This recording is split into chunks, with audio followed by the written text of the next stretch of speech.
Assalamualaikum warahmatullahi wabarakatuh. Apa kabar anak-anakku yang solih dan solihah? Semoga kita semua dalam lindungan Allah Subhanahu wa Ta'ala. Kembali lagi kita belajar mata pelajaran pendidikan agama Islam dan budi pekerti bersama Ibu Anis Yusniar SPDI. Sebelum kita memulai pelajaran, marilah kita membaca doa terlebih dahulu. Bismillahirrohmanirrohim. Robbi jidni ilman warzuqni fahman. Ya Allah, tambahkanlah ilmuku dan pertinggikanlah kecerdasanku. Amin. Di video pembelajaran kali ini, Ibu akan membahas tentang meyakini Allah Maha Esa dan Maha Pemberi. Adapun tujuan pembelajaran yaitu Allah Maha Esa, Allah Maha Pemberi.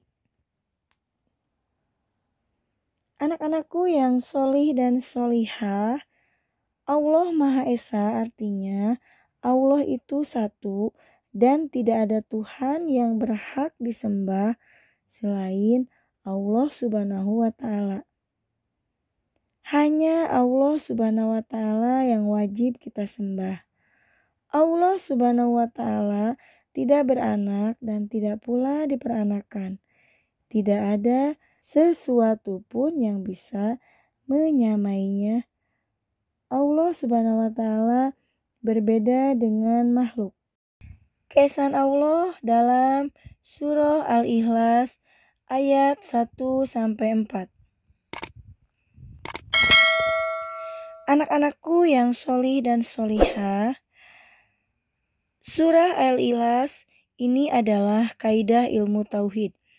Pada ayat pertama dijelaskan bahwa Allah memiliki Asmaul Husna Al-Ahad yang mengandung sifat ahadiyah yang bermakna esa atau tunggal. Dialah esa dalam segala nama-namanya yang mulia dan esa pula dalam seluruh sifat-sifatnya yang sempurna. Dialah esa, tidak ada yang serupa dengan keagungan dan kemuliaan Allah Subhanahu wa Ta'ala. Pada ayat kedua, lebih ditegaskan lagi bahwa Allah Subhanahu wa Ta'ala Dia memiliki sifat as-somad yang artinya bahwa hanya Dia satu-satunya tempat bergantung. Allah Maha Esa ditegaskan pula pada ayat ketiga yang menjelaskan bahwa Allah Subhanahu wa Ta'ala tidak beranak dan diperanakan dengan sifat-sifatnya yang tiada satupun makhluk menyamainya yang ditegaskan pada ayat terakhir.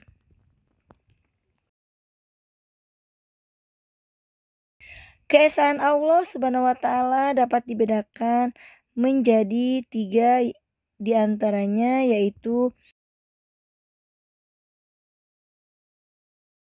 zatnya, artinya zatnya tidak tersusun dari beberapa bagian dan tidak ada zat makhluk yang serupa dengan zatnya.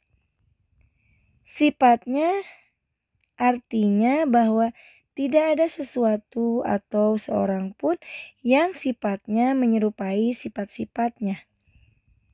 Perbuatannya artinya bahwa tidak seorang pun selain Dia yang mempunyai perbuatan sebagaimana yang dilakukan olehnya.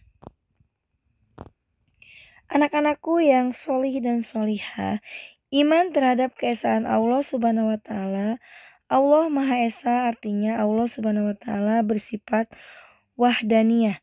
Kita meyakini bahwa bumi dan seluruh alam semesta adalah ciptaan Allah Subhanahu wa Ta'ala. Keyakinan kita itu disebut iman.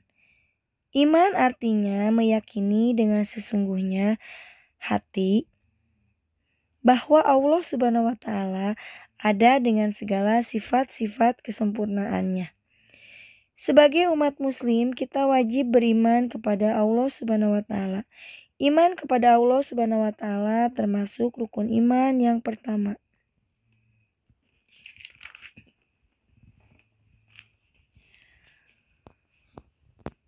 Anak-anakku yang sholih dan sholihah, Allah itu maha pemberi.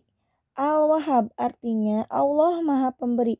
Allah Subhanahu wa taala memberikan karunia kepada semua makhluk yang Dia kehendaki. Allah Subhanahu wa taala memberi tanpa pamrih atau mengharap imbalan. Allah Subhanahu wa taala memberi kepada semua makhluk tanpa diminta dan tanpa merasa bosan. Allah Subhanahu wa taala memberi tanpa batas waktu. Kapanpun dan dimanapun makhluk berada, Allah selalu memberikan yang terbaik bagi semua makhluknya. Bukti atau cara kita meyakini pengakuan bahwa Allah Subhanahu wa taala itu maha pemberi, yaitu suka memberikan sesuatu kepada orang lain. Memberikan sesuatu kepada orang lain dengan ikhlas. Memberikan kepada orang lain tanpa diminta atau disuruh. Berusaha memberikan sesuatu kepada orang lain sesuai dengan kemampuan. Anak-anakku yang sholih dan sholihah, mungkin materi yang Ibu sampaikan hari ini dicukupkan sekian. Semoga bermanfaat bagi kita semua. Wassalamualaikum warahmatullahi wabarakatuh.